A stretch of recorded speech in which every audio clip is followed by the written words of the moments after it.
The client has a strong passion for arts, architecture and design, and he loves collecting art pieces and books. He wanted an apartment that gave him an opportunity to display his favorite art pieces. He was able to trust us to propose an interior outside the usual framework.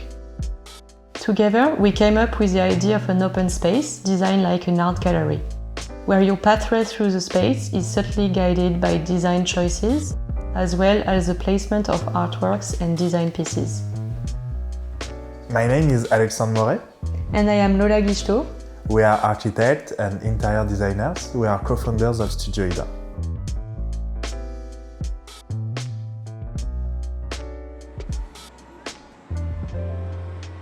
The apartment is located in the Charenton district in Paris. The neighbourhood is lively and green, known for its many alleys and large open-air markets. The apartment is part of an old workhouse building, like the ones that could be found in the 19th century. It's a typical building of that era with a simple facade, almost without ornamentation, and many small apartments. The apartment had remained untouched since it was constructed in the 1800s. Although the overall condition was okay, the floors and windows were in a bad state, and the layout was not suitable for a modern lifestyle. The apartment consisted of a small living room and bedroom. There was a small closed-off kitchen tucked in a corner, a toilet, and a separate bathroom.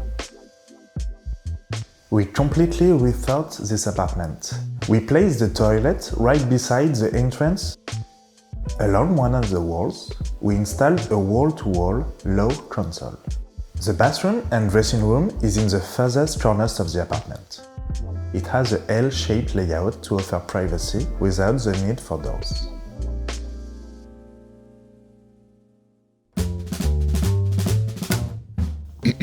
What does a magazine look like when you jam it full of intoxicating Greekness, dreamlike logic, Campeggio's convertible creations, roboty sculptures, Jaime Hayon's contagious creative compulsions, intimate home portraits from Japan, and Enzo Mari-inspired creatures? Well, it looks like this, and this, and this, and this. And it includes sexy as hell small apartments from Amsterdam, Athens, and Milan too, as well as a spectacular archive of stickers and labels telling stories of design histories. And it also features the 100% definitive and scientifically proven principles of timeless design. Disclaimer, not 100% definitive or scientifically proven. Wait, there's more. There is a salami factory turned art museum, and there are very unkitcheny kitchens, laundries, legacies, mythology, and some seriously hot pots. Oh my. Subscribe now to get yours with free worldwide shipping.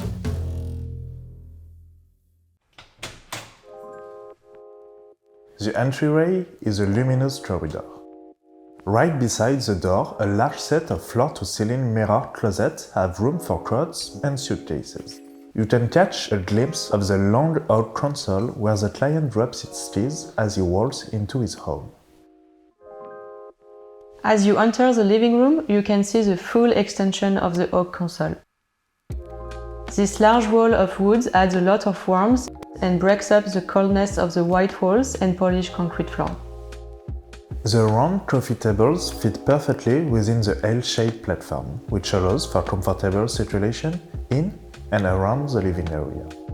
The concrete platform was created in order to distribute the electricity and plumbing throughout the apartment, as these services were originally only located in the entrance. Behind the sofa, a short wall acts as a wooden backrest, in the same oak as the console. The sofa was custom-made to fit within the platform. It is the size of a single bed and made out of foam from Bultex, which is a popular mattress company here in France. The platform also creates a threshold between the living area and the kitchen dining area. In between the windows, we decided to bring up the wood of the console and cover the whole wall with it. Together with slim white shelves, we were able to create a display area for art pieces and design objects. This allows Nicolas to easily swap out some of the art pieces in his home. something he loves to do as his collection grows. The oak console runs the entire length of the apartments and guides your eye to the artwork at the end of the space. This makes the apartment feel a lot larger and grander. In the living room area, the console provides a lot of storage as well as hiding the radiators. The kitchen is discreet and straightforward. The client doesn't do a lot of cooking and didn't want a large kitchen hiding visual clutter. The appliances for the kitchen are fully concealed within the central block. Within this kitchen, we install a full-size fridge and freezer, an oven with a 2-burner induction hob and a small microwave. The doors open to 180 degrees, allowing them to be fully open without taking up space. Even though Nicolas doesn't cook much at the moment, we designed it to be a fully functional kitchen. The dining area was made to look like a design object.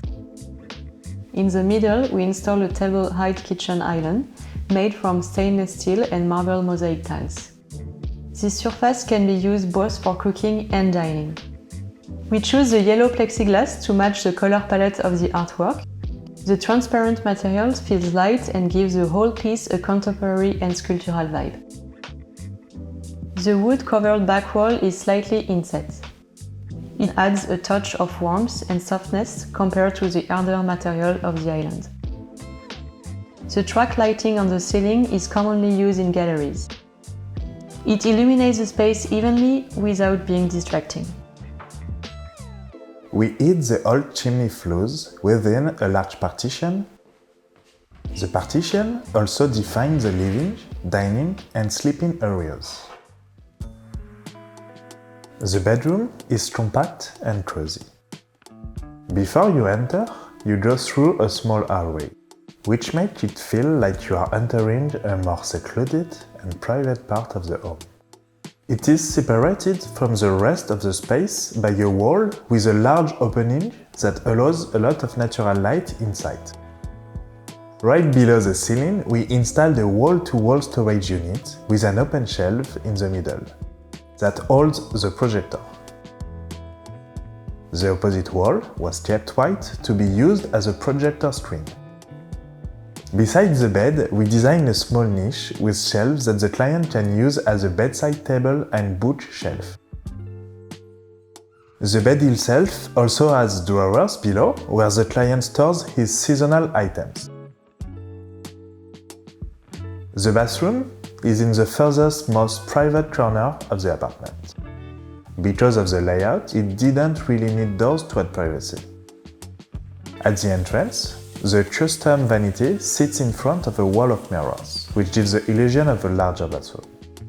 The counter sits a few centimeters below the wooden structure to avoid water running from down the side of the vanity and is made out of the same Calacata marble tiles. Nicolas had mentioned he really wanted a walk-in wardrobe, so we decided to combine it with the main bathroom to essentially double its functionality. We placed a stool in the corner to complete the dressing room feel. At the furthest corner, we placed a simple walk-in shower. We added a shelf for toiletries, which was made with leftover material from the kitchen island. The toilet is a small, simple room. We placed it beside the entrance, giving the guests more privacy. Previously, the apartment did not have space for a laundry, but we were able to use the space under the communal stairs of the building to add a washing machine. We always take great pleasure in designing small spaces. In these spaces, we must combine all the constraints of life, all the needs of our clients, their desires, their habits, and create something that works all together. You also have to understand, to listen, to extract.